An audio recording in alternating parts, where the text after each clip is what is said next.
emergency for the first time in about... This is Jim, and Receiving this message. We are Ken Jennings and John Roderick. We speak to you from our present, which we can only assume is your distant past, the turbulent time that was the early 21st century. Fearing the great cataclysm that will surely befall our civilization, we began this monumental reference of strange and obscure human knowledge. These recordings represent our attempt to compile and preserve wonders and esoterica that would otherwise be lost. So whether you're listening from an advanced civilization or have just reinvented the technology to decrypt our transmissions, this is our legacy to you. This is our time capsule. This is the Omnibus.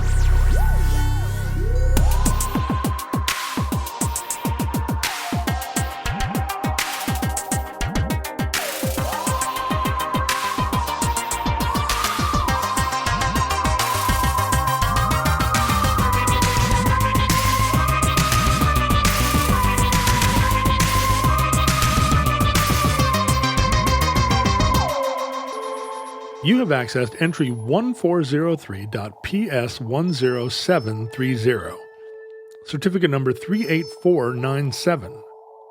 Vows of Silence.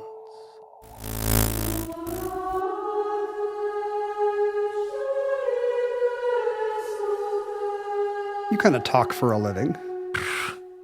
Yes, I do. How does talking operate in your life? You know, sometimes they say never do the thing you love for your job. Right. Does being a professional talker, to what degree is talking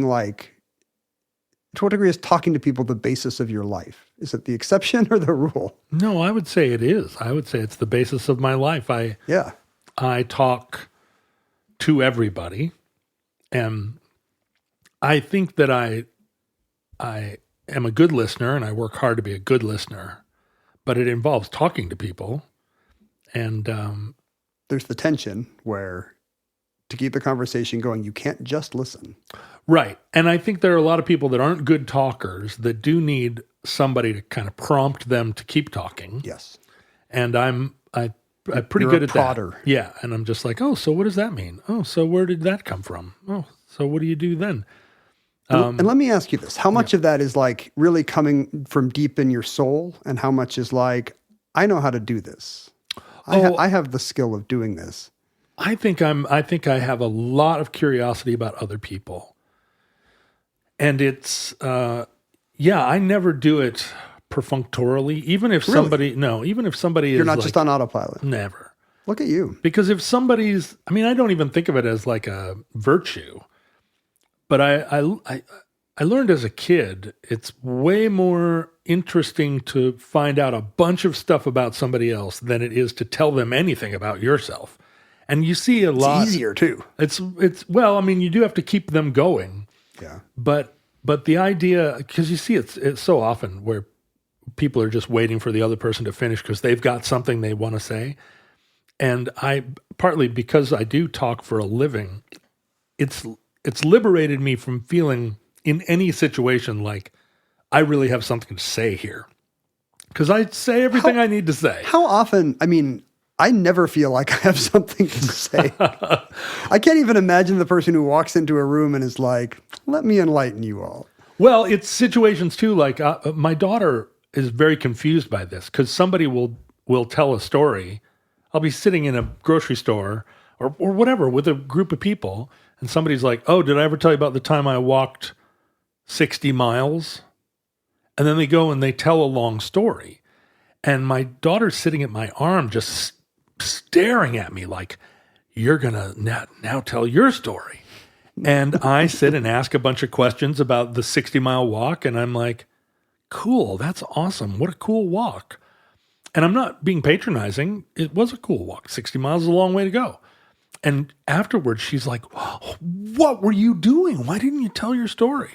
I'm like, other than talking to Ken about it, I never tell that Well, I think story. some of it is, I don't know if this is conscious or not, but you have the self-awareness that you should never tell a retaliatory story that appears to one-up the story. Right, never try and one-up somebody. You know that. And even though that's not what you would be doing, it would have that vibe.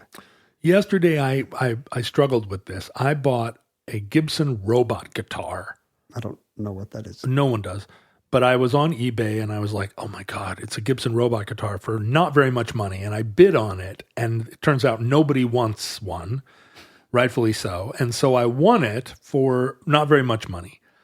And I was at a guitar store yesterday and I said to the guys behind the counter, oh, you know what I did yesterday? I bought a Gibson robot guitar. And the two guys working behind the counter they got very excited and they were like, they had a story. And so they, just blasted me with this 2-part story about how they used to work at Guitar Center when the robot guitar came out and they sold 50 of them in the first day and robot guitar. But I actually was Gibson's robot guitar demonstrator. I did a huge press conference on the day it came out. Like for Gibson. For Gibson, I went up there with the robot guitar and played it in front of the press. Like, here is how the robot guitar goes. And they got to the end of their story.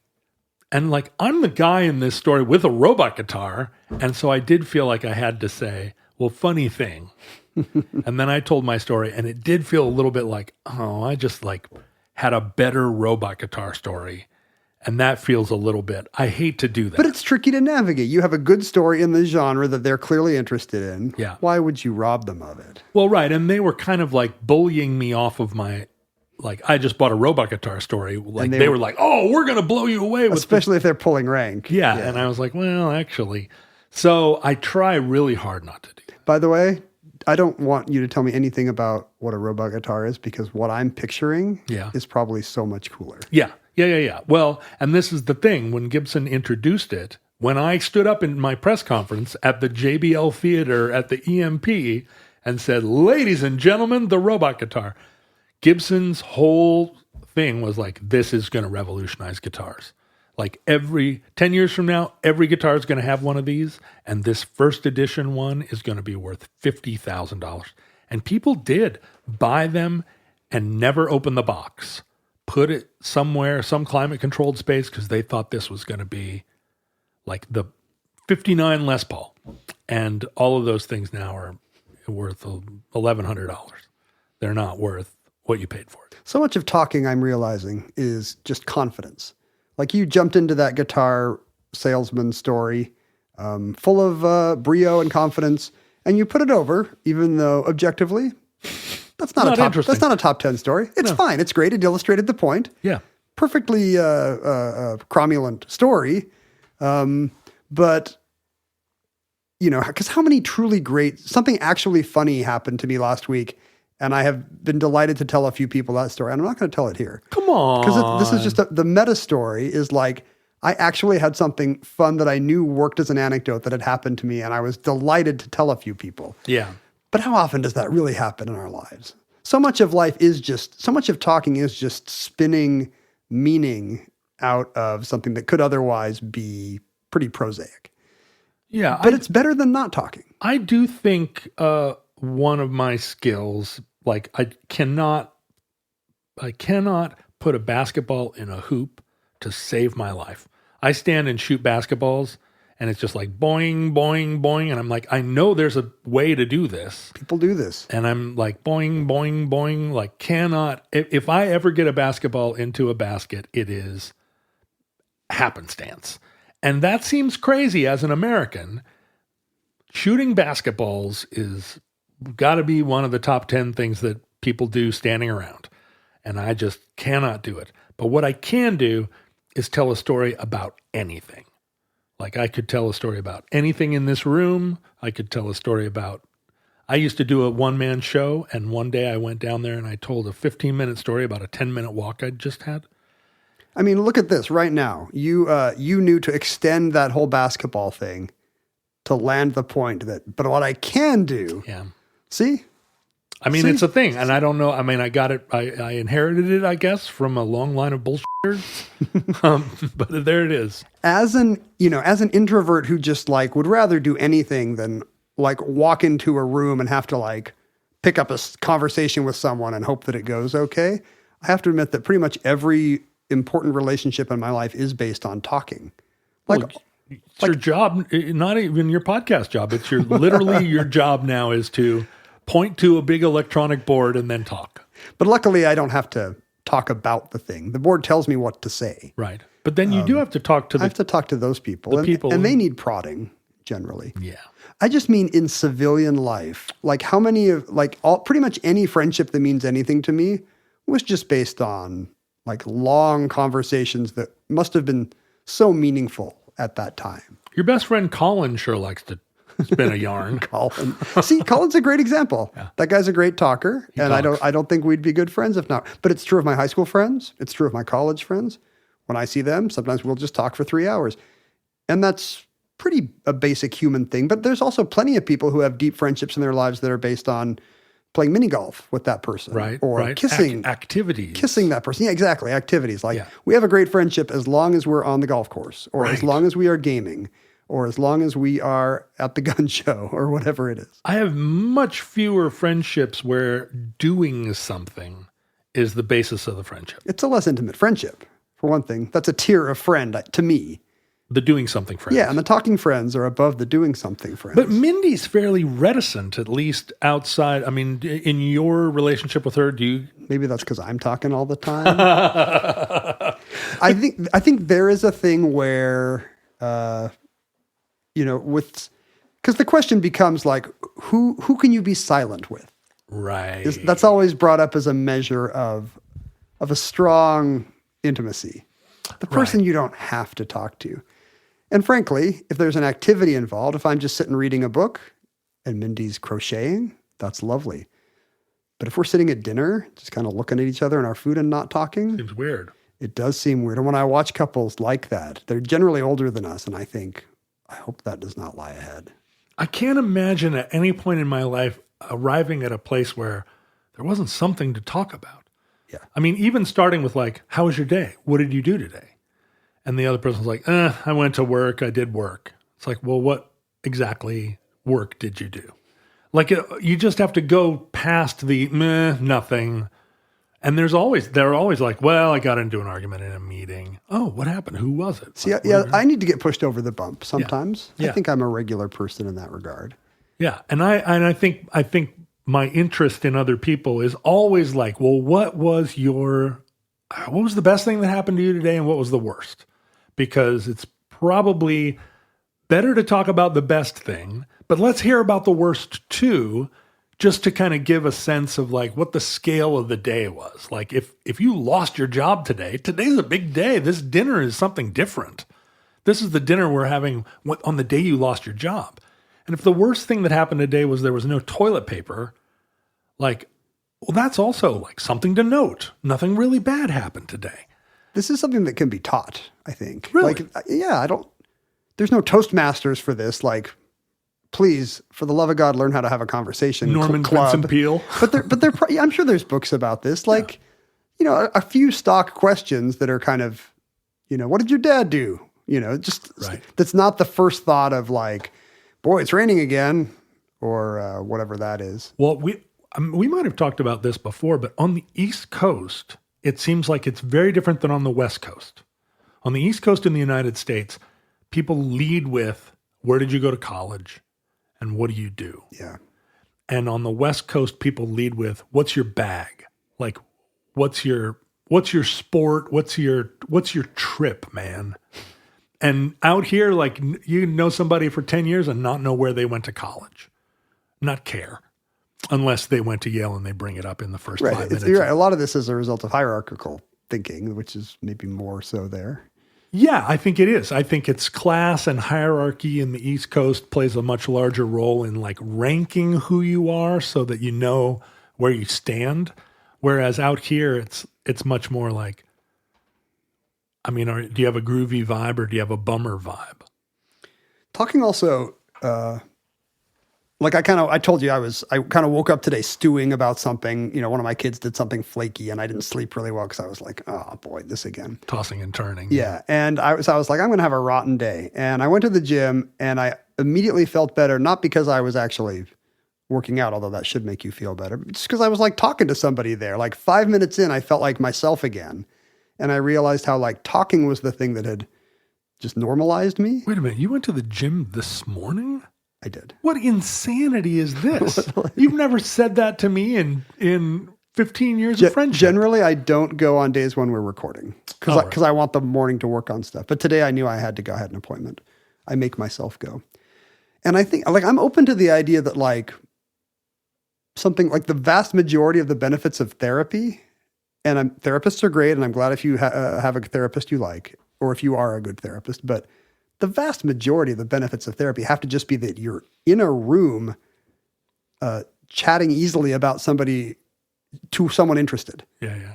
Like you could be talking about your March Madness bracket or your craft project instead of your mental health or your parents. And it would still, I think, give you a lot of the boost. Just because, we're talking less, right? Don't you feel like we talk less? Not you and I, but as a culture? Yeah, because people avoid interaction with one another and they think it's a form of freedom or they think it is what they actually want. There are a lot of people that think what they want is to not have to deal with other people. In the moment when you're stewing, the last thing you want is to have a conversation. Yeah. And I was not like, oh boy, I'll go to the gym and chat with that guy. But the second it happened, I was like, this was the last thing I felt like doing, and it worked immediately. I think especially introverts need to be forced to interact with people. I have a relative who was Paul Allen's librarian. Right. And she's as deep an introvert as they come. And when the pandemic happened, I said to her, oh, this must be your absolute dream. Just you and your cats and your books. Yeah, your books. And she said, actually, it's a nightmare. I loved going to work because it was the only time I saw other people and talked to them and had, that energy. And without it, my cats and my books are not enough to keep me on a sane track. State agency that sends a person to introverts' doors just to make them chat for 7 minutes. And you'll hate it. You'll be like, oh, the guy's here again. Oh, man. But he'll be like, hey, I noticed your flowers are coming up. Well, when did you plant those bulbs? Oh, they're older than the house. 7 minutes of this, and then you leave feeling better, and you don't know why, even though the guy's probably an idiot. This is the premise, I think, of Alcoholics Anonymous. Yeah. Is, you have to go somewhere that you don't want to go and listen to people you don't actually like talk about the same thing that you're going to talk about. Talk about the things you care about the least. Yeah, and then you have to do it, and it really, really, really works. There was some Harvard study not long ago just to the dynamics of conversation, and the finding that I walked away from, 67% of conversations go on too long. As reported by the people? Yeah, as reported after the fact. They staged a conversation and then they asked people, so how long did you wish you had been talking to her? And I think people are talking, this is probably maybe a new thing. People are talking less. People want to talk less. What's the longest you've ever gone as a talker without speaking? Was your walk across Europe sometimes silent? Have I ever told you about the time I walked across Europe? I walked 60 miles once, so I'm gonna save that for the end. I did notice on that long walk, the first time I really became conscious of the fact that it's been 2 days since I said a word. And have I ever gone 2 days since the time I was 1 year old and was sitting in my crib going blah, blah, blah, blah, blah. Have I gone 2 days without talking? Did you sing or whistle? There's so much going on in my head that the whole time I was like, la da da da da da da da da da, but not making any outward sound. But I do whistle. But when I bought my first house and was alone in that house, and it was just enough, kind of out of the center of town that my friends wouldn't pop in like they typically did when I lived in apartments. I did have that experience of wait, it's been 4 days. 4 days since I said a word, and I wouldn't have noticed it. Was there any effect?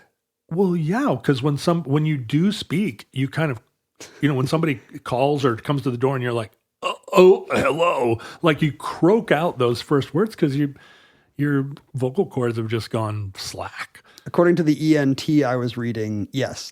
Is that true? Yeah, if you're in a stay-at-home job where you're talking less, make sure you talk a certain number of words a day. They were reluctant to propose a number. Right. The journalist was like, is it 1,000 words? I don't know. But yeah, talk every day because there's muscles in the throat and the larynx, and they'll get creaky and flabby if you don't talk. Buying a house was such a great moment for me because I really felt like I never have to, there's never going to be anybody upstairs for me again. There's never going to be anybody pounding on the wall. And I'm not a loud person, but like I don't ever have to meet anybody in the hall. I thought it was so great. But a few of these times after 4 days went by where I happily didn't interact with another person, I realized it was bad for me. I guess this is the charitable thing to remember when you see somebody just kind of babbling on to a clerk or a cashier or a stranger they bumped into at the door of the store. Because that person, and that's something you see when people are silent for a long time. It's common to just have some word vomit after. Yeah. Not only has it been stacking up, but you've lost some sense of what the mores are. I bet postal delivery people get this a lot, right? Because they're the person that comes to the house. Oh, I see. They're the recipients. Yeah. So somebody's standing on their porch just kind of waiting for the postman. Looks like some mail there. Right. And then 30 seconds later, you're hearing about their colonoscopy. Yeah. Oh, one time I got mail that really had an envelope in it. So I guess instead of getting annoyed when I'm behind those people and think, boy, that person must be a nightmare, you think to yourself, this is probably a good moment for him. When was the last time you bumped into somebody and then stood on a corner and talked to them for 45 minutes? Does that still happen to you? Or? It's not a stranger, right? In this situation, No, you're running into somebody you know. Yeah. Maybe not 45 minutes, but yes. I mean, at some point, I think, because I'm definitely Mr. Get out of the conversation. Right. You're like, oh, gotta go. I'm one of the 67%. So it may be like, if it's going, I might be like, should we go get some coffee? You know, like I think I would pull that. Because interrupting my day to just stand and have an aimless conversation with somebody for whatever reason, I'm ill at ease. What's funny is that interrupting my day is not a phrase I've ever used in my life. What does that even mean? Because my day is just what is it interrupting? Your automatic translator is like there is no equivalent in John's language. Ken, the weather is heating up. I know you've got thoughts on this matter, but let me cook here for a second. I bet your nighttime bedroom temperature is starting to get up there, and it's starting to have a huge impact on your sleep quality. And I want you to know, if you wake up too hot or too cold, I want to recommend you check out Miracle Made bed sheets. Now, I know, hold it, Ken, I know that you have had Miracle Made sheets in your life already. I know they're inspired by NASA, and they use silver-infused fabrics that are temperature regulating.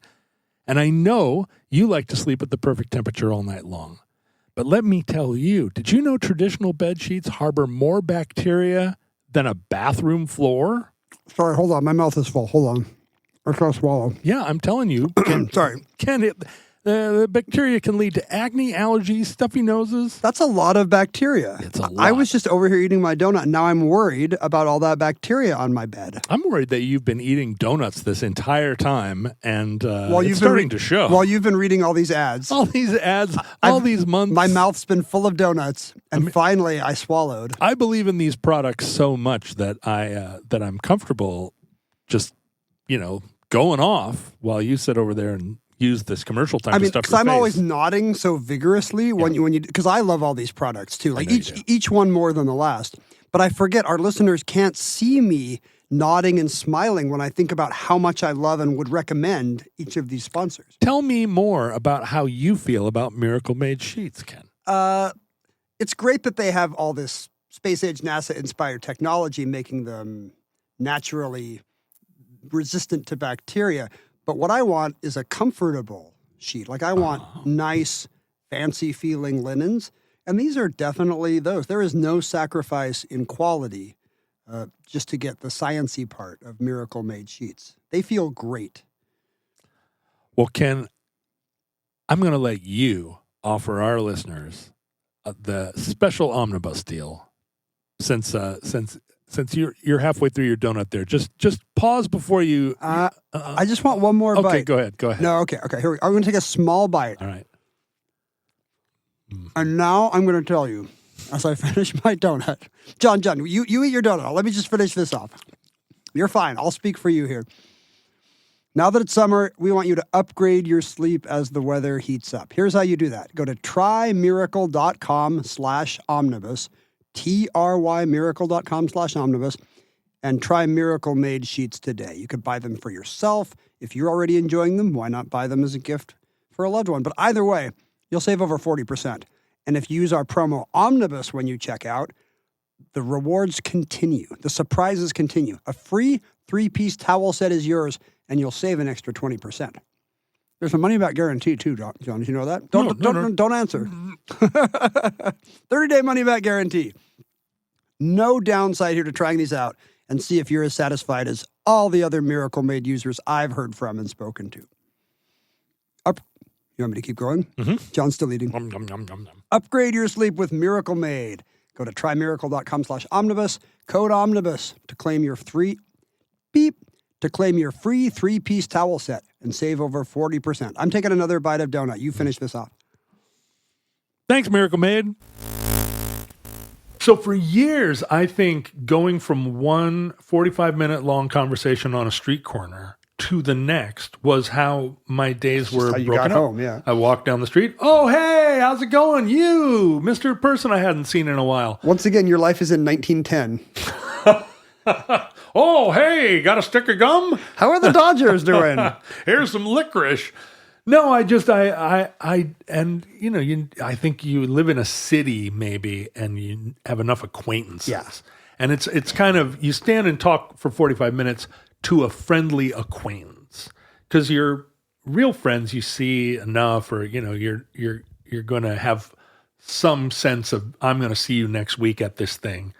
But the guy that delivers the strangers, whose job is just drive around town delivering strangers. When I would bump into him at a newspaper box, and he's like dropping some newspapers off, and I'm like, hey, there he is. And we had 45 minutes, but it only happened 3 times a year. This will happen to me with neighbors. Yeah, right. Or, trying to leave a thing, and then, there's the person I haven't talked to in a while, and suddenly I'm at the thing for another hour. But I feel like one thing I did learn was how to say, and scene. Like, even if somebody is like, I'm never going to let you get a word in edgewise, I'm never going to, there is no end. I've gotten very good at that, because I'm at the point now where people will start conversations with me where I want 2 things to happen. I want them to have a good experience, and I want to get out of there. And that's probably not the order of priority. But it's plausible, I think, to other people that you're busy. Whereas with me, they're not going to buy it. I think like, oh, hey, I've got somewhere to go. Is like, do you? Just say the dentist. Yeah. Well, I know everybody would believe that. Well, it's not because of your teeth, but it's universal. That's right. The one place where, I guess, if you used it on the same person 3 times and they're like, this is now a Seinfeld plot. Why does she always say she has to go to the dentist? So, silence is golden. Is it? I guess. I mean, we're just talking about all the healthful, salubrious qualities of talking. Well, let me say this. I did, for a long time, wish that I had that laconic cowboy quiet because of the mystery and because of the cool. And I was always giving away everything.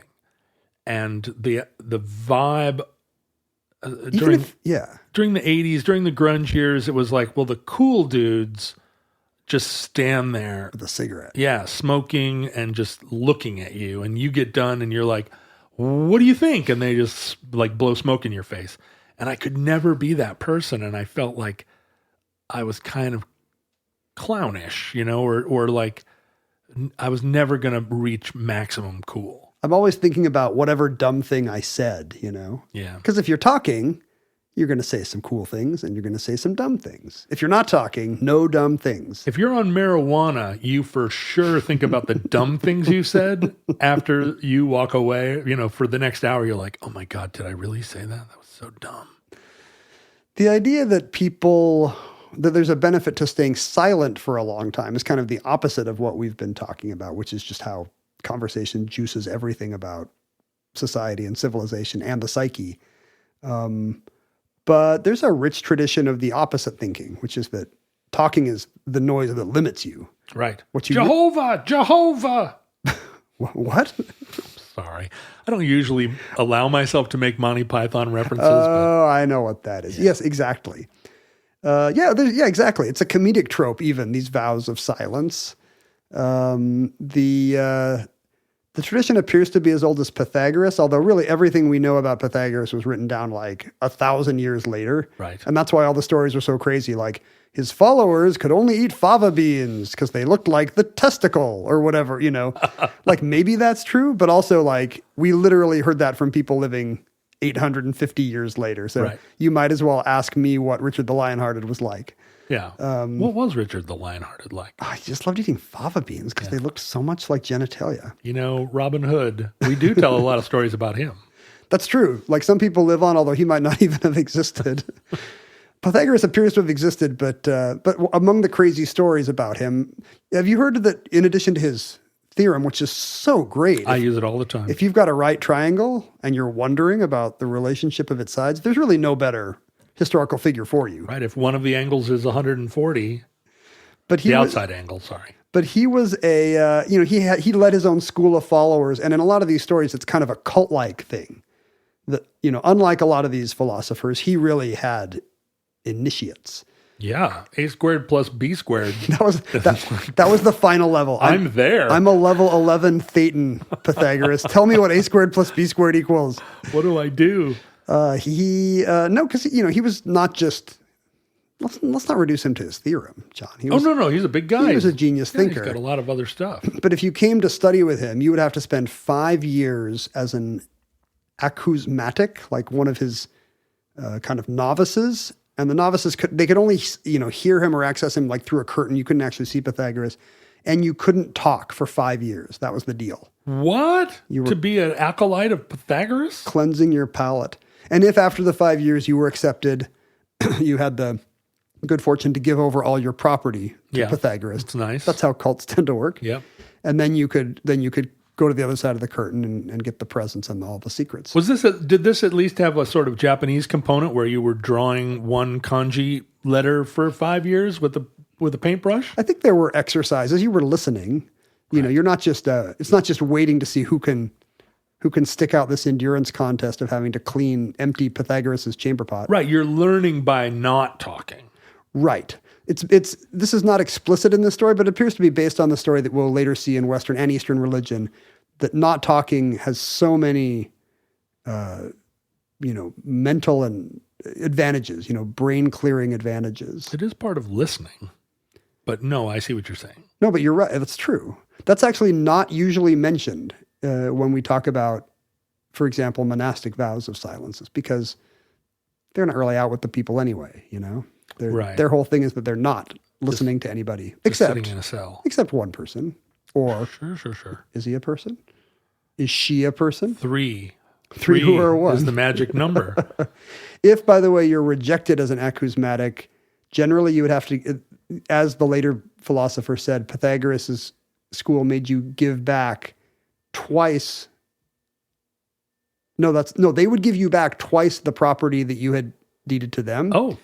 But as a result, they would also erect a tomb. You would be dead to them. So your name would appear still at his school on some kind of monument. But you'd be rich. But you'd be better off than when you came. That's kind of a scam, right? Just show up at Pythagoras' school for like a week and then just start yammering on, get this guy out of here. Oh, yeah, but I had 108 drachmas when I came. I'll need 216 drachmas, please. Now, I'm guessing that you don't know a ton of hippies. But how many people do you know that have done the 10-day silent retreat with the Nepalese or Tibetan monks? I don't live in California. Right. Like up here, you'll occasionally have that conversation, but it'll mostly be about juice. There is, there's like the home fast. Yeah, people will be doing cleansy stuff.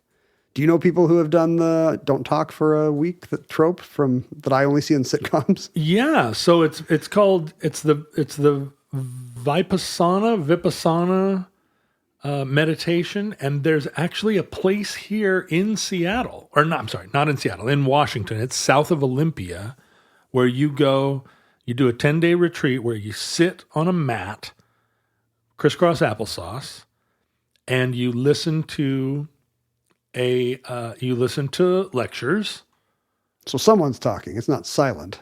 It's not silent, although there is a long part of every day, I think, that is silent. But you listen to some sort of like leader, monk, and I think you eat fava beans. Yeah. And you sit, and the thing is, sitting crisscross applesauce all day is extremely uncomfortable. Yes. And so that's why only children do it. They're the only beings lithe enough to make a go of it. But you're kind of told, like, feel the pain, be the pain, don't fart, don't squirm. And so I know 3 people that have done it. And only one made it all 10 days. Oh, people routinely just wash out and go home? Wash out. Do they get twice their deposit back? I don't think so. And I what I've heard is that in the course of doing it, you, at one point, kind of early on, you get hypersensitive to the other people in the room. And the 2 people that I know that have washed out both said, I hated everyone else so much because that guy would, breathe through his nose, and this person kept moving, and that person over there just had a bad looking head. And it's part of this. I think it takes 10 days just to get your brain quiet.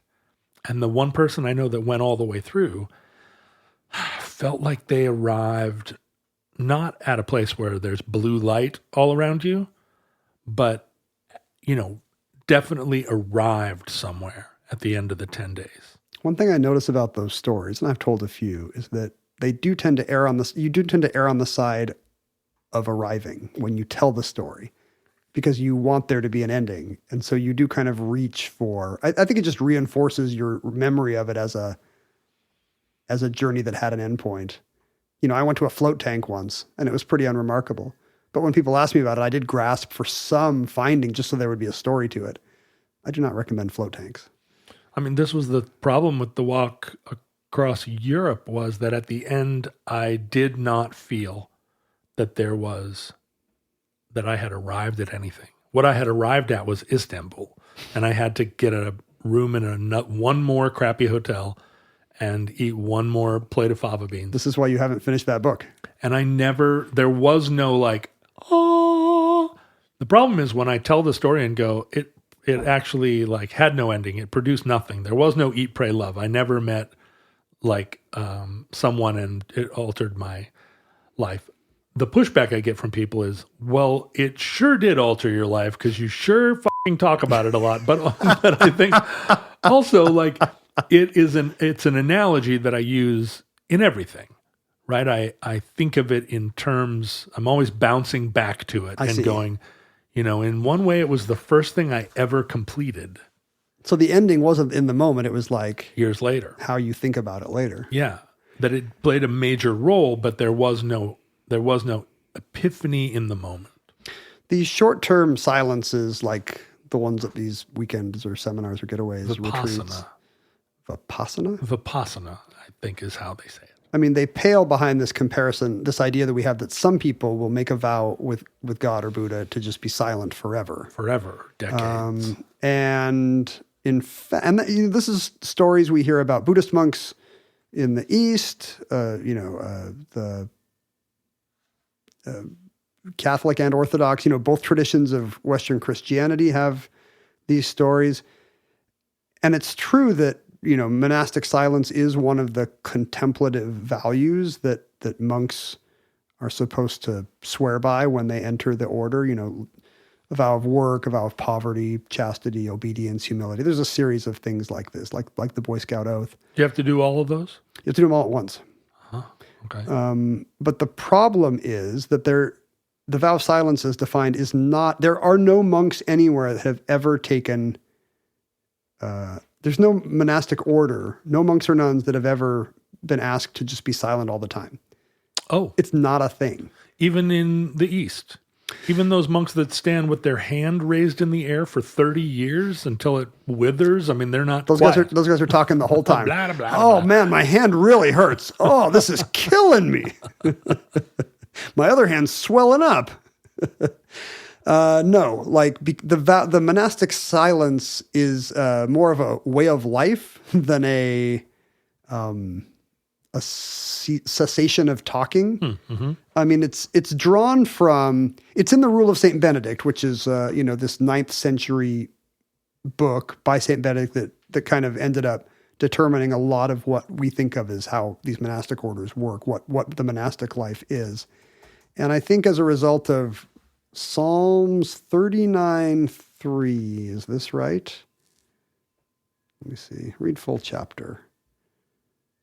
New International Version. Come on. Come on. What are we? That's not Baptists? the word. New King James Version. There you go. This is the psalmist. David says, I was mute with silence. I held my peace even from God, and my sorrow was stirred up. My heart was hot within me. Ooh. While I was musing, the fire burned. Then I spoke with my tongue.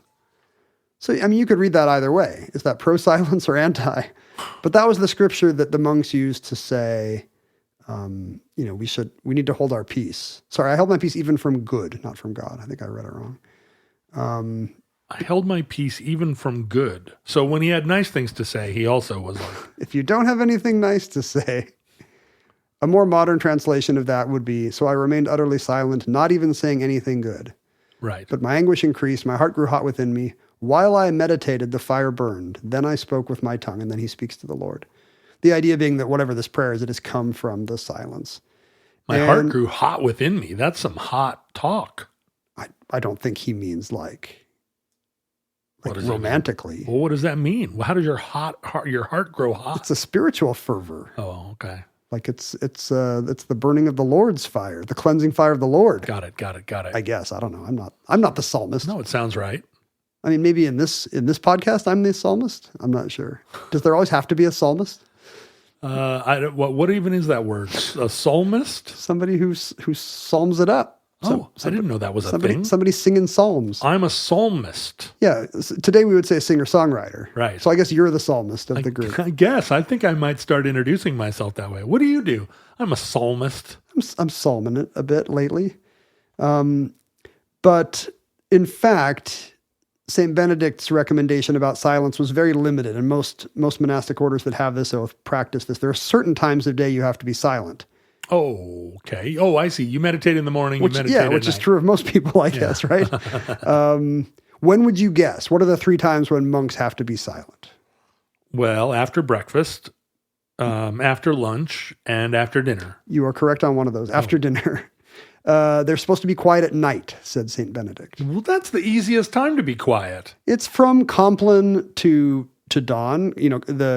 They had these, canonical hours, these offices of the day, Right. which would be times of prayer and scripture that would come at regular intervals during the day. Compline is the final one, in the evening, 7 to 9 p.m.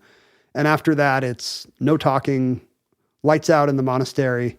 Nobody talks till dawn. But Right. yeah. So they drink wine at dinner and then they talk, and then it's like a dorm room at a prep school. Lights out, no talk. Well, if you think about it as a dorm room, at night there would be maybe the most talking sometimes. There would be a lot of aimless chatter, and that's maybe what the rule is meant to, to give you this big chunk of time when it is all about just you and your head and the Lord. Well, what are the other 2 times? In church, Okay.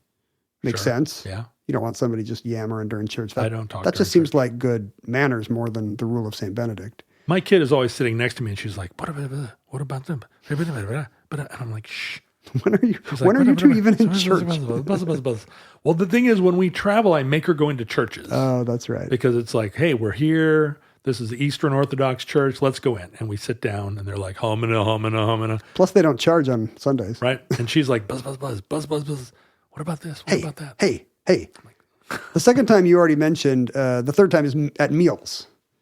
Oh, no talking at meals. It's the opposite of, you'd think that would be the chatter time. Yeah. No, Benedict said somebody needs to read during meals. You got to have all week, one guy reads scripture. Reads out loud. And everybody sits attentively and you hear chewing and the word of God. I have some terrible news for you, John. Oh, more? Again? We are getting older. Oh my God. Were you aware?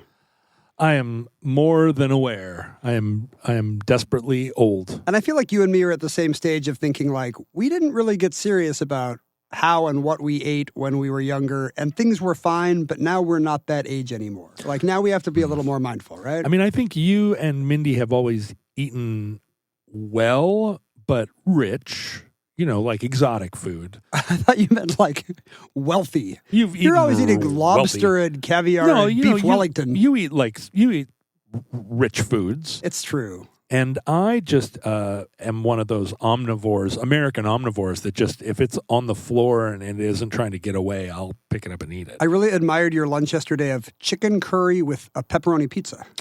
Yeah, well, they had chicken curry and they had pepperoni pizza, and I thought, well, what if you just put one on top of the other? You're a real internationalist.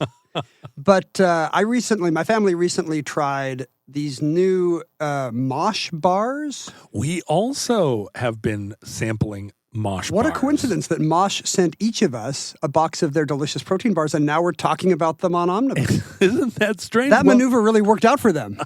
We both have children's who are old enough now to be making their own food choices, and but are also children, so they're making terrible food choices. And I think in my family, Mindy and I are both aware that like we should be eating more protein, per second of the day. What it turns out is you can not eat too much protein. Nobody's getting enough protein. Right. And we're definitely. I mean, you and I both have a friend, but my sister and my daughter's mother / partner met him at a cocktail party at your house, and he is a brain scientist. I don't have to tell you. And he really got us all thinking about, we had him over for dinner, got us all thinking about protein and what we eat and how that affects our brain chemistry, how it affects our aging. It's on our minds. It was not on my mind until Mindy became obsessed with like getting enough protein and really just how intentional you have to be about that. And I was a little starstruck when I got my mosh bars because I'd just been watching Patrick Schwarzenegger on The White Lotus. And you might have seen these on Shark Tank. This is Maria Shriver and Patrick Schwarzenegger's protein bars to help encourage like brain health. Because all the flavors of mosh bars, there's a plant-based peanut butter one. They all have ingredients like lion's mane, collagen, omega-3s that are good for you. Really good for your... I was trying to think of a fun way to say brain, but it's not ticker. That's the heart. That's the heart. What's the brain? The thinker? Your knocker. Your gobsmacker. Your bean. Mm-hmm, your bean. Your noggin. Good for your noggin. My daughter and her mother love energy bars because they were convinced a long time ago by Big Sugar that if it says health bar, that it's necessarily healthy, even if it has 900 grams of sugar. And so I have been slipping mosh bars into their nature bar rotation. Because these are genuinely healthy. Yeah, right? and they've been a big hit. And every time you try a mosh bar, you're going to feel good because of how good it is for you, but also because Mosh donates a portion of all their proceeds for health research through the Women's Alzheimer's movement. 2/3 of Alzheimer's patients are women. Did you know that this? Amazing? No, I never think of it that way, but I know you picture grandpa. Yeah. But 2/3 Alzheimer's patients are women, and if you're not sampling mosh bars regularly, think how you're not helping that cause. Hope you feel a little bit guilty as I say that. You should. Well, if you want to not feel guilty and find ways to give back to others and fuel your body and your brain, mosh bars are the perfect choice for you. So head to moshlife.com. In my era, mosh life meant a very different thing. It was right. That was what we did. Jumping up and down at a show. Smoking cigarettes, but that's not what this is. moshlife.com/omnibus will save you 20% off plus free shipping on the Bestsellers Trial Pack. There are a lot of different kinds of mosh bars, and the Trial Pack is a great place to sample them and figure out That's the ones what you like they the sent best. me, and I liked every flavor, honestly. I think you can't go wrong with the trial pack. Anyway, that's 20% off plus free shipping on the Bestsellers Trial Pack at moshlife, moshlife.com/omnibus. Thank you, Mosh, for sponsoring this entry in the Omnibus. I guess there's probably less choking. Exactly. Again. That's what Benedict was worried about. The Heimlich hadn't been invented yet. Not to throw my daughter under the bus again, but, a lot of her mealtime is spent going, are you... Just seeing crumbs flying. Like, hey, stop it. So different orders vary in how strictly they take this, but really the vow of silence is more a creation of like modern media. Like, wouldn't it be funny if monks didn't talk? Because then there would be a funny skit we could do. Oh, it's a skit-based myth. It's a skit meme. Kind of. Like, I think it's happened more in Monty Python than in actual monasteries. How often did lay people go to a monastery and like spend the afternoon? Yeah, I mean, I think it depends on the order. Some orders really were isolated. That was really part of their thing. Others not so much. Others are in the community. They're making beer and taking it to town. Right. The Carthusians are pretty strict about they're maybe the strictest order as far as monastic silence. That's goes. why I don't hear about them that much. That's right. Or from them. In fact, I just made their name up right now. Who's going to call me on this? You can't mispronounce it. Nobody's ever said it. But even they have times when they're allowed to talk. Like the Carthusians. Like on every Sunday, they have a meeting. The monks all meet in chapter for, quote, matters of common interest. So it appears to be just kind of a, like, who's not doing the dishes kind of a meeting. Brother George keeps farting and I need him to stop. Apartment meeting, basically. You can talk then, and you can always talk for work when necessary, which seems like the big loophole. Yeah. If you're making beer, you're going to have to say like... Pass me the hops. Yeah. But then the third thing is they have a 4-hour weekly walk, the spaciamentum. And that's when they can really just kind of idly yammer with each other. It's the only time they get out of the monastery. So you were asking about, are these orders ones you can visit? The Carthusians do tend to stay away from the world. I'm thinking of the wedding courtship scene in The Godfather Part 2, where they're just all sort of wandering up a hill real slowly, arms behind their backs. Wait, that's the first Godfather, right? Well, no, it's... not Michael and Apollonia. Oh, it is the first Godfather, right. Okay. Monday, Tuesday. Well, I was picturing that scene, and then I thought, that's not the right scene. But no, that's the right but scene. It was okay. I always mix it up because they go back to Italy in both of them. And as a middle-aged man, I should have both of those movies memorized, and I do, but I get them mixed up. Maybe it's slipping away. Like, I don't know what replaces The Godfather as the thing that guys know. The Big Lebowski? I don't know. I mean, none of us go to the hardware store anymore. What is there? What is left? When asked to explain why, what's the virtue of monastic silence, generally the early church fathers would give 3 different answers. And it's what you would expect. None of these are, although it's not the thing we were talking about, which is to make you a better listener. Right. Because you've turned away from that kind of a sociality anyway, I guess, if you're a monk. One is that exterior silence hopefully will bring with it a kind of interior silent calm. A super cool kind of cigarette smoking, looking out into the distance. I think more like spiritual ascent. Oh, yeah. Like you're thinking less about troublesome daily concerns, and it allows for, it's the same thing that Eastern meditation ideally would bring. A higher plane. The second is actually the idea, and this is very early church fathers, the idea that you'll avoid a lot of sins and temptations if you're not talking. So many of the sins are sins of speech. So if you're counting the bad things somebody did in a certain day, most of them are going to be things they said, right? Right. And I think specifically unchaste and impure kind of talking, you're not going to be tempted by women if you can't talk to any. Right. It's like the scenes in Severance with John Turturro and right, the other guy, Christopher Walken, where they sit and say dirty things to each other. But you don't know who he is because he's not in The Godfather. Christopher Walken, I think he did audition for the role, probably of Sonny. Is that right? Not Michael, Sonny. Sonny. I guess you want the bigger star to be Sonny. He was a young guy. Yeah, but I'm not sure if that's true. Christopher Walken's good at not talking. Like he's never told anybody what happened to Natalie Wood. Oh boy, too soon. Really? Too soon? That's now the Natalie Wood bell?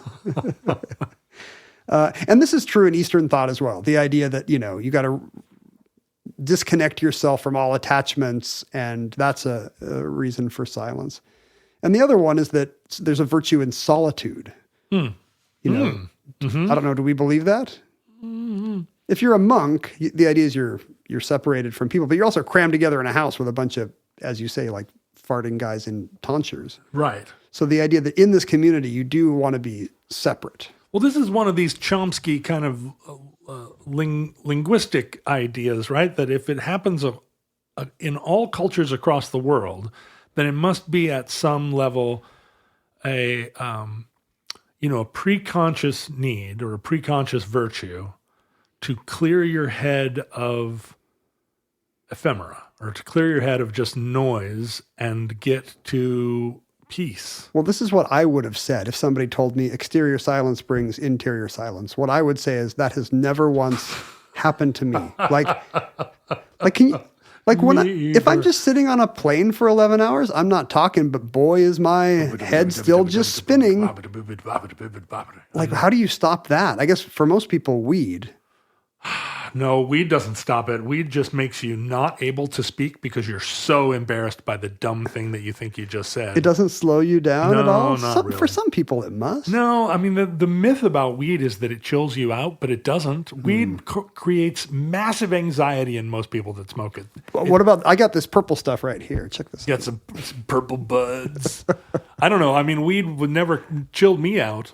And I'm a generally chill guy. Then how do people get to that crystalline inner state where they don't have this just circling inner monologue driving them bonkers? I would give anything for this secret.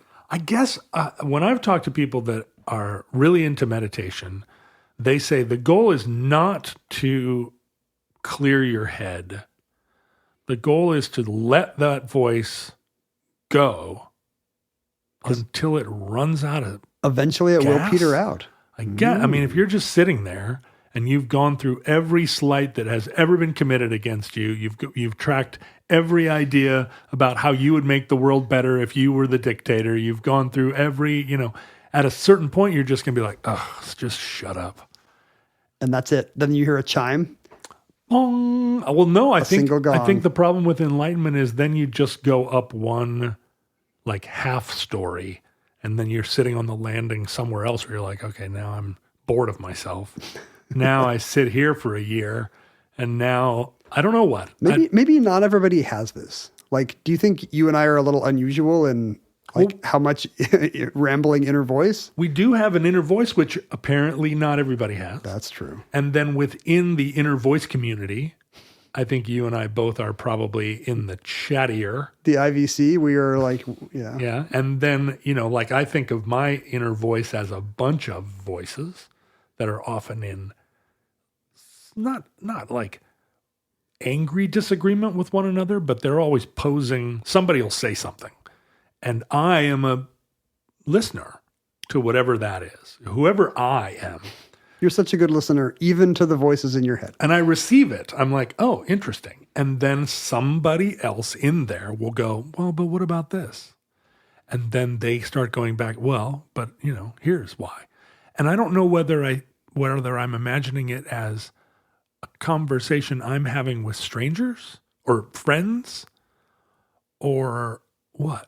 But there have been times when I've been quiet long enough that it's a full parliament. People objecting, people, adopting haughty attitudes, other people being passive, and I can perceive it all. But it requires a lot of quiet. But you feel like you're all of them, though, right? No? You feel like a third-party observer? I definitely don't feel like any of them are strange or unwelcome. Like, it's not like, oh, a voice that's, that's from outside me. They're all in there. But it feels definitely like a Korean parliament.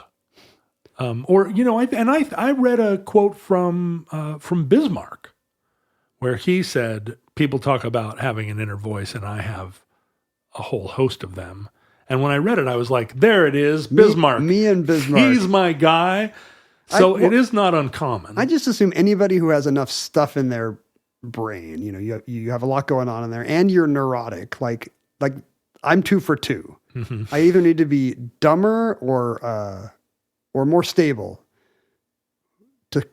to shut that down, because otherwise it's just going to keep going. But forever. is it just a voice, just somebody talking to you, or somebody talking aloud in a cavernous space? No, you're right. It is.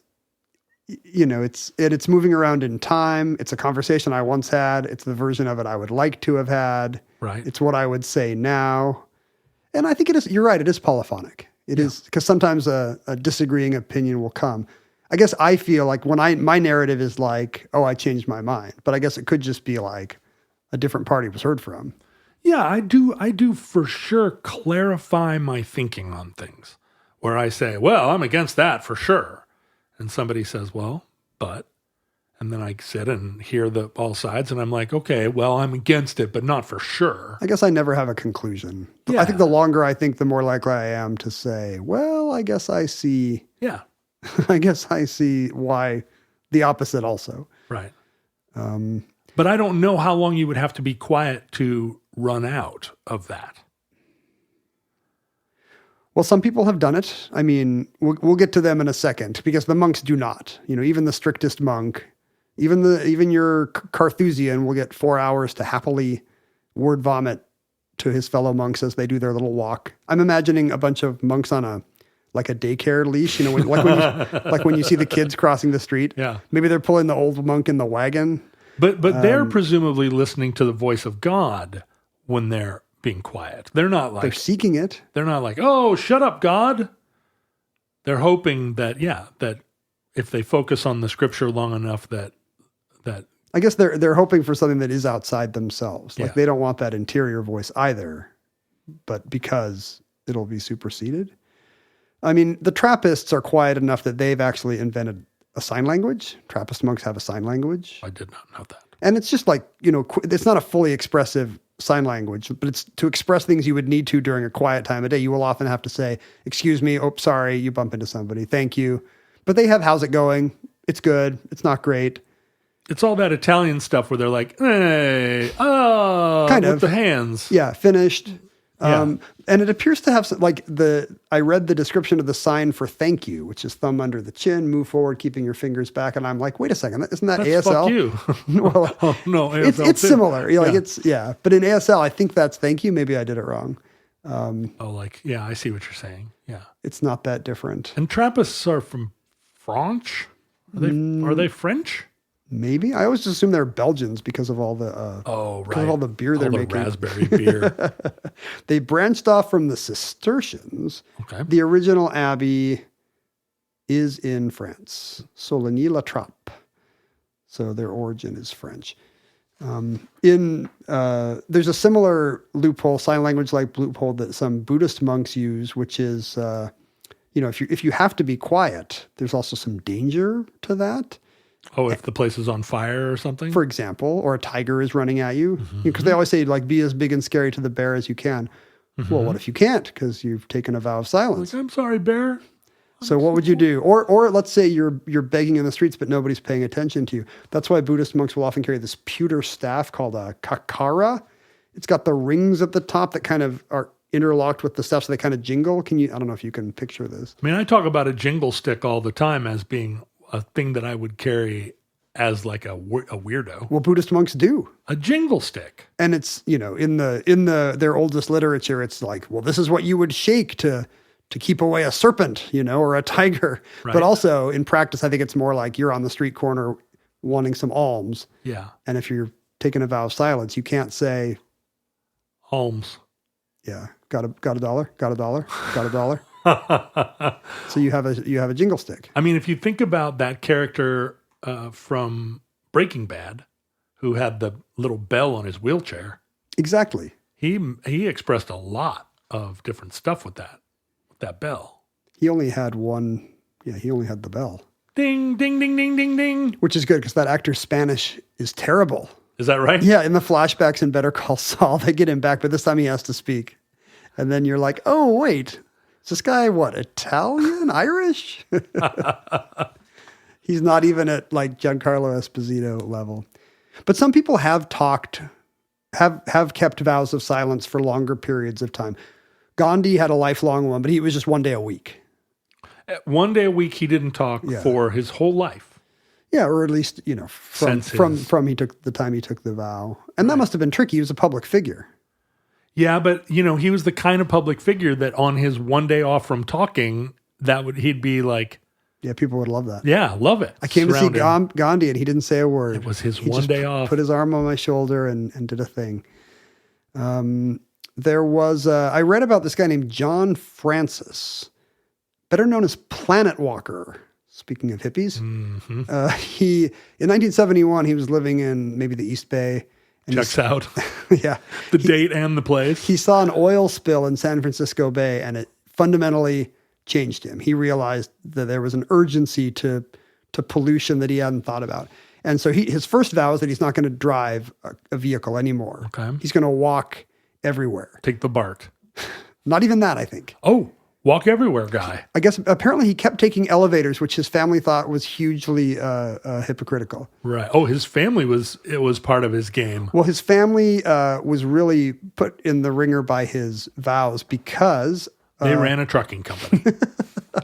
Even worse, because after he became Planet Walker and started to devote more and more of his life to long walks, the next thing he decided to do was just not talk for a while. Mm-hmm. He thought... sort of a Forrest Gump character. He said it would be a gift to the community if he didn't talk. I guess this is relatable to us with our boy, well, how many dumb things did I say today? Yeah, that also checks out. It sounds to me like I would not want to hear him talk. I had the misfortune of reading his op-ed. It was like he was right there. And his friends at first thought this was great. Hey, check it out. John's not talking. And his girlfriend was like, okay, how long is this going to go? Unfortunately, it went for 17 years. Fortunately for his girlfriend, or maybe really fortunately, she could come home every day and be like, no. Apparently, she stuck with him for a while until a few years in, he apparently communicated with her, perhaps with gestures, or I assume he wrote notes that... get the hell out of here. No, what he really wanted to do instead of living in the Bay Area with her was to walk to Oregon. And she bailed. Did you also lose a significant other to walking across Europe? Oh, have I never told you this? I had a girlfriend when I left, and at some point along the way, I had sent her a letter, and I said, "Will you just send me a photograph of yourself? This is in send me a picture days. Send me a photograph, like a picture that I can carry with me and look at you while I'm studying my maps." And I got to Prague. And there at the postal restant, at the Prague post office was a letter waiting for me from her. And I opened it up and she had included a picture of a lawnmower. And I was like, bummed. Like, what kind of hipster horseshit is this? Like, I was really hoping for a picture, and it was not even a gas lawnmower. It was like a manual lawnmower that she'd taken.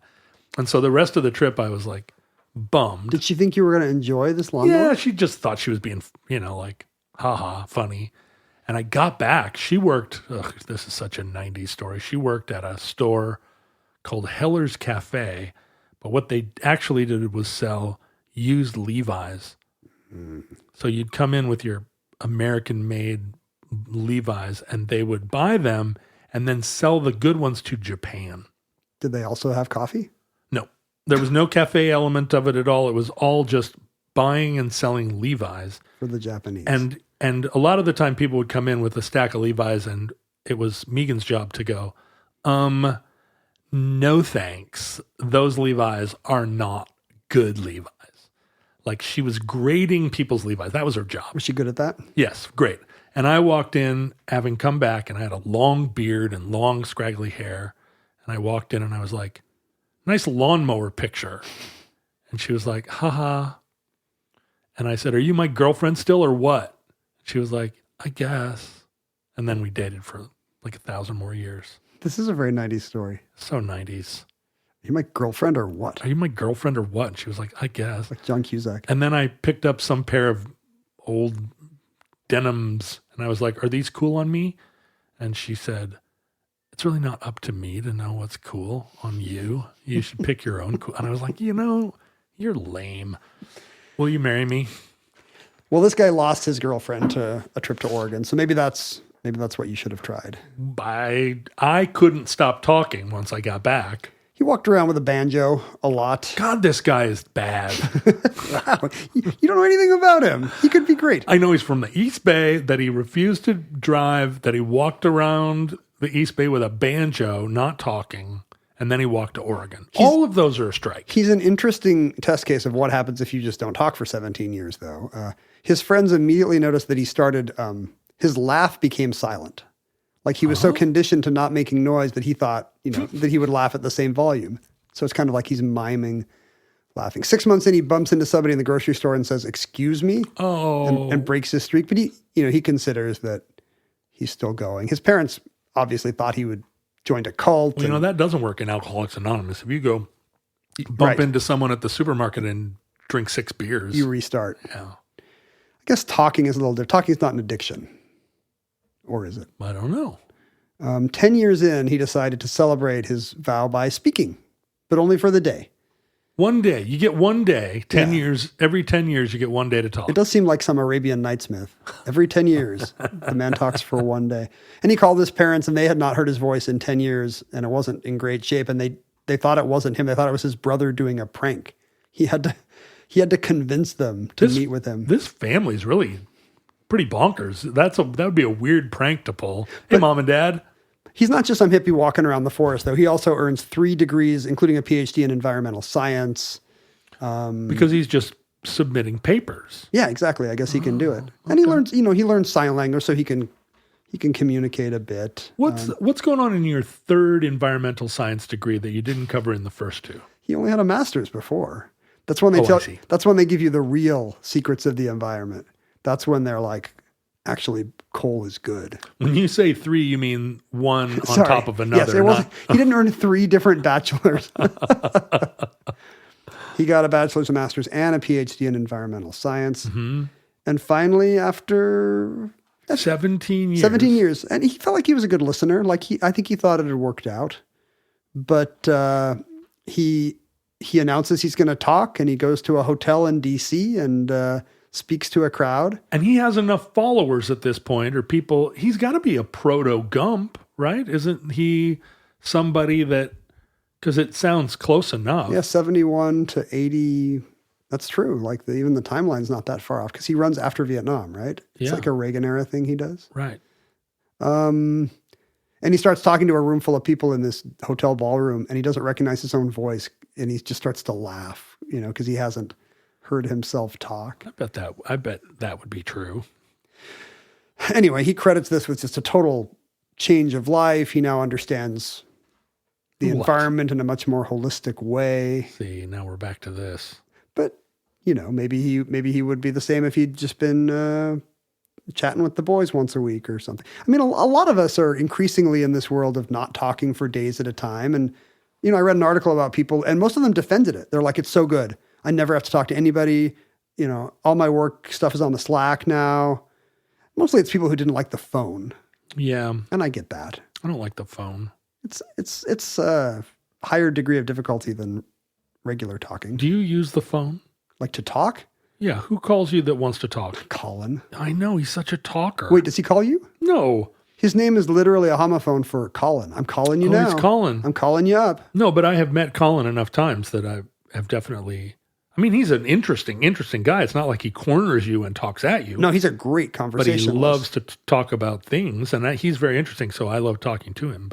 But he is still a phone caller, even though he's not that much older than me.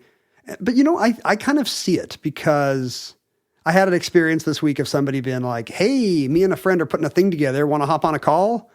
This is a guy I haven't seen in 10 years. And, of course, I never want to hop on a call. No, not at all. It's not where you want to hop. No, you and I hate hopping on a call. I was like, well, no, I don't want to do that. Send me an email.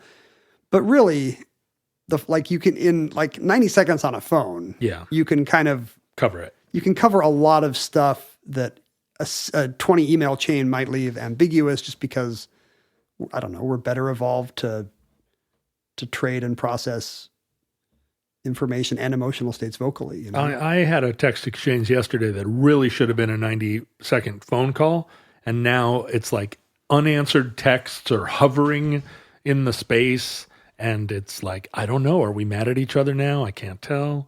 But when was the last time you and I talked on the phone, if ever? Never. Have we ever been You like, used to call ring, me ring? sometimes. Maybe if I was in the car. That's when I call Mindy. Yeah, and she can tell. She's like, when are you going to get there so I can hang up? So you and Mindy don't make plans with the phone, because when Ari and I are dealing with our child, we've determined like this is just a thing where you call and say, "Where is child?" We'll text. Really? If I'm out of town, we'll call. That's really the only time we call. Because she doesn't want to talk on the phone. Well, neither of us want to talk on the phone, but I want to check in. Yeah. How's it going? I don't want to text her and be like, okay, How's good it night. going? Yeah, right. Oh, right. You say good night because you're married. It's a little different. You're talking with your co-parent who does not live in your house. You're like, well, how do you guys plan? I roll over and poke her on the shoulder. We're always in the same room. So if you're out of town, you're like, good night, honey. She's like, Yeah. ugh, good night. Good night, sweetums. Good night, sweetums. It's true that generally I will call her at a time convenient to me, which means I am in a car with time to kill. Right. But I have interrupted whatever she was doing. Right. So she's very patient. But one other story of someone who, unlike any medieval monk, did keep silence for years. And I think you'll like this guy better than Planet Walker. I mean, honestly, the way Omnibus is, there's a good chance that Planet Walker's daughter is a fan of the show. And she's like, hey, why are you so down on my dad? Oh, I'm sorry that he kept quiet and learned about trees. Did that offend you? And I'm going to have to apologize. And then I'm going to get a signed photo of Planet Walker from her because we're going to be friends. It's just how the brain works. You hear about a guy from San Francisco with a banjo named Planet Walker who loves trees, and you're like, yep, I got that guy figured out. I got all the information I need, but maybe not. Maybe Planet Walker is great.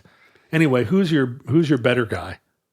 In 2005, in the Chinese province of Zhejiang, which I don't know where is because I didn't look it up, a man named Zeng, reports the Chinese press, killed his uncle. This story's already better than Planet Walker. It was over some dispute over who owed who rent in the amount of 500 yuan, about $70. So with $70 in rent at stake, this guy kills his uncle. But I bet you his uncle like nagged him about the rent. I bet it wasn't just like one time. Maybe his uncle was the one with the unpaid rent. I don't know which way it went. Oh, he's like, you know what? You owe me 5,000 yuan, and so that's enough to kill you. $70 was enough in this case for this guy to kill his uncle. Smartly, he leaves town. Because once again, the Chinese invented everything before the West did, including vows of silence. He decides, I'm going to move to a new province, and to keep my cover, I am now mute. I'm now a mute guy of a different name. Which very quickly made him famous. And then his picture went out. Hey! And everybody from his old village. That's that uncle killing piece of crap. No, he got a job. He was far away. China's a big place with a lot of small towns. He got a job at a construction site where apparently him being mute was not a deal killer. He met a woman. He got married. He had a child.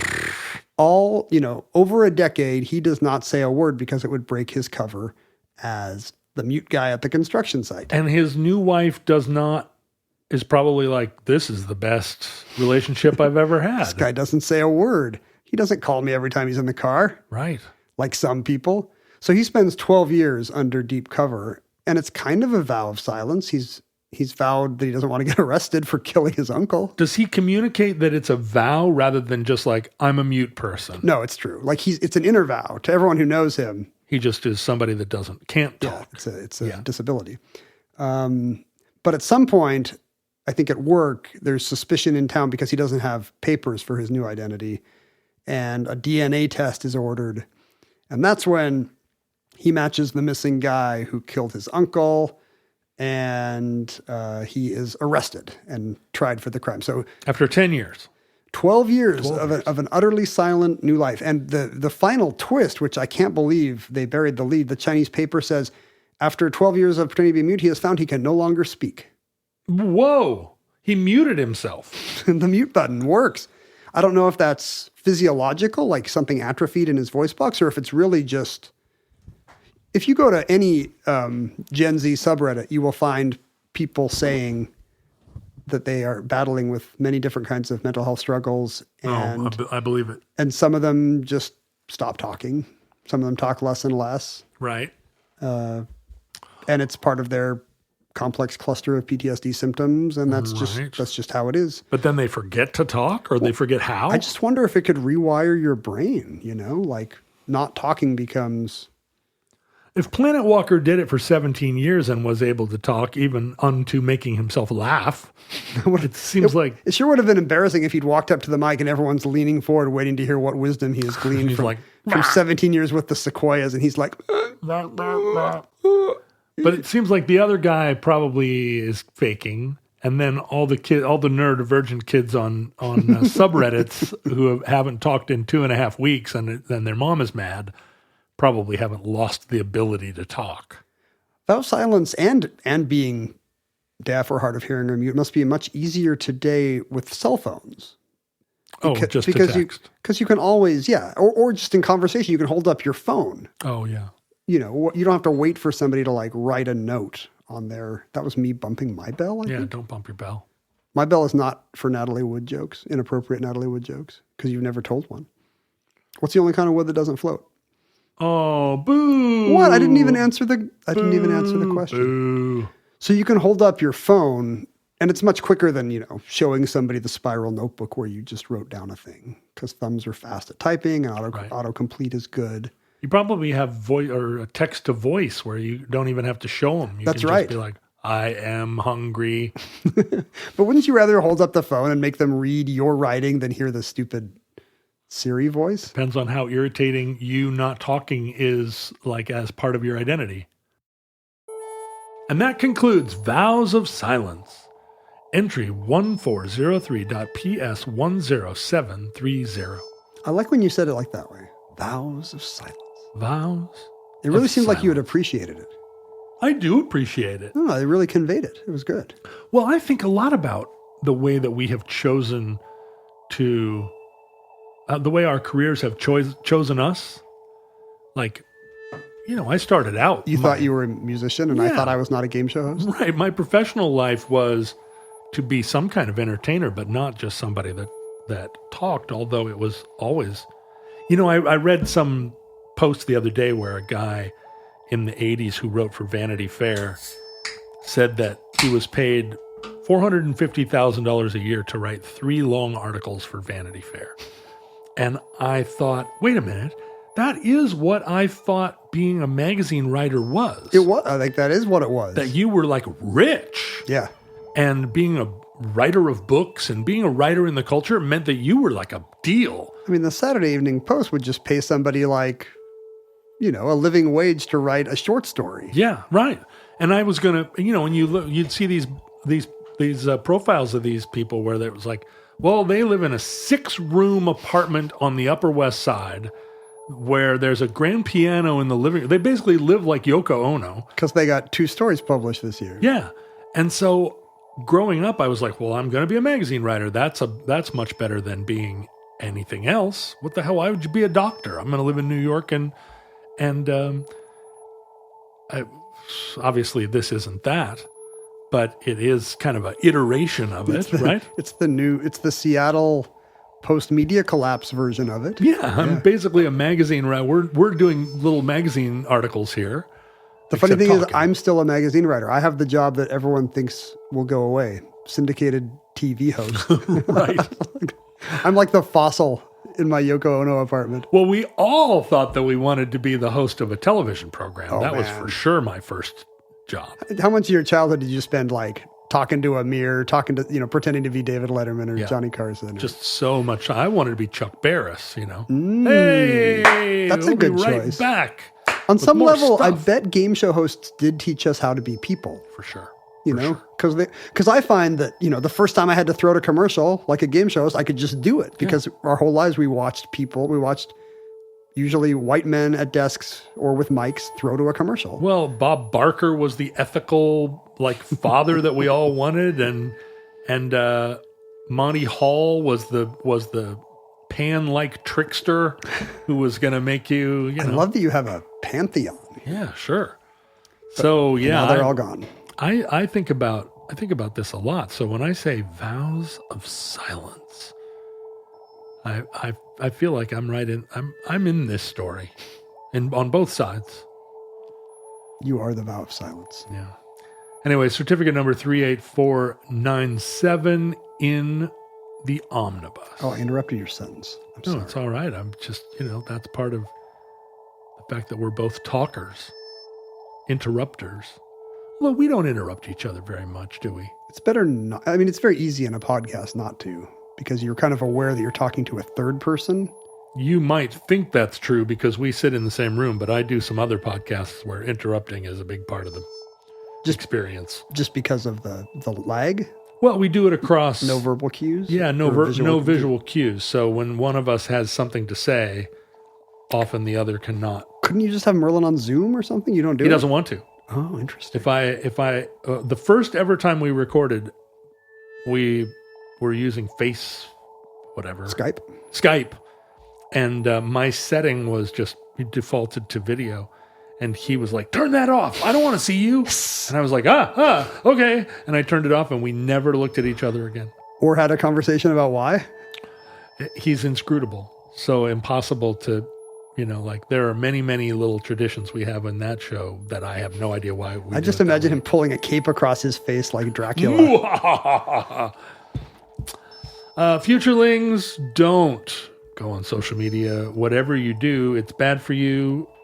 Particularly now in these divisive times, there will be 6 to 19 social media posts a day that cause you either to be furiously angry or frustratedly angry. Those are the two options. Yeah, and it'll be something you can't control or change. Can't control or change maybe isn't even true. Certainly won't matter tomorrow in many cases. Unlikely to affect you, what this bozo in the Oklahoma State House said. Right. So just stay off of it. And if it's real news, it will make its way to you in the form of somebody saying, can you believe this Oklahoma thing? And then you can be the one that's like, no, I don't know about it. I was just busy smoking and staring off into space because I'm one of the cools. It's the 90s again. But if you do go on social media, stay exclusively in omnibus endorsed territory, which is to say anywhere that the word futurelings appears, that is our coinage. So if you go on Reddit, if you go on Steam, if you go on OnlyFans, and you put in futurelings, you're guaranteed to find one of us. Google gobble. You can find Sad Omnibus Project at John Roderick, at Ken Jennings out in social media. But I'm just posting BS, and Ken is now posting like, it feels like hey, homework. Watch Jeopardy tonight. That's not true. On ABC. I posted a picture of my unpaired socks day before yesterday. Somebody texted me and said, does Ken's dog have an Instagram? And I'm like, why are you texting me? I got other things to think about. What were they, did they think I was fake? Or did they just want to follow my dogs, but not me? Beats me. People are bored and they should spend more time cooking dinner. You can email us at theomnibusproject@gmail.com. That's an opportunity. That's more like talking. Yeah, it's a great opportunity to send long-form thinking. I like that a lot of people now are addressing us in separate paragraphs. Ken, I want you to know this. John. And then they tease me. They tell you something legit, and then they're like, John, I just wanted you to know that I don't like your tennis shoes. Maybe if you spent more of the show talking about how you went through the mail, but you don't. Right. They know I'm reading the mail. Right. Actually, they think Mindy's reading the mail. Hey, Mindy, could you tell Ken? I get that a lot. And does Mindy read the mail? No. Yeah, right. You read the mail. I mean, she reads the mail if it's like administrative stuff, like, oh, here's somebody who didn't get their shirt or whatever. Right. You can mail us mail. Actual mail. We love that. We do. We get a lot of mail, and we like the mail, and it is at P.O. Box 55744, Shoreline, Washington, 98155. Now, usually at this point in the show, you're ripping open some packages. Do we have none? I didn't. I went to the post office last week, but not this week. Oh, all right. So it's a very interesting story. It's great. I guess if I had told it with more John Roderick style enthusiasm and confidence. Well, the thing is, John, I went to the post office last week. I got in my car, drove all the way up to Shoreline, and I got that mail. But then we recorded, so I opened all that. Wait, is this your impression of me? Yeah, it's a confident story of the delightful mundanities of modern life. But you're waving your hands around too, and you're true. shaking a clenched fist like you're Mussolini. You don't do that when you tell a story? I guess I do. We will walk across Europe. We do not go to the moon because it's easy. And then the final thing I want to suggest to everyone, and it's a strong suggestion, but a kindly one. Oh, good. And that is that you go to patreon.com/omnibusproject and pledge $5 to $50 a month to support the Omnibus program. It's not very much money. It gives you a feeling of great satisfaction. And little prizes like a Cracker Jack box. Tons of stuff. You get lots and lots of additional content and like cool conversations that aren't happening anywhere else. And you get to listen to the regular Omnibus in an ad-free environment 2 days before the rest of the Futurelings. We intentionally record a more annoying version of the show and put it out for free. That's it. That's how the modern world works. We record a show, then we think of some annoying things and go back and put it in. Yeah. And that's only for the free one. That's right. So go to patreon.com/omnibusproject and join the team. Listeners, from our vantage point in your distant past, we have no idea how long our civilization survived. That's what we say when we think about the survival of civilization. We hope and pray that the catastrophe we fear may never come. If the worst comes soon, though, this recording, like all our recordings, may be our final word. But if Providence allows, we hope to be back with you soon for another entry in the Omnibus.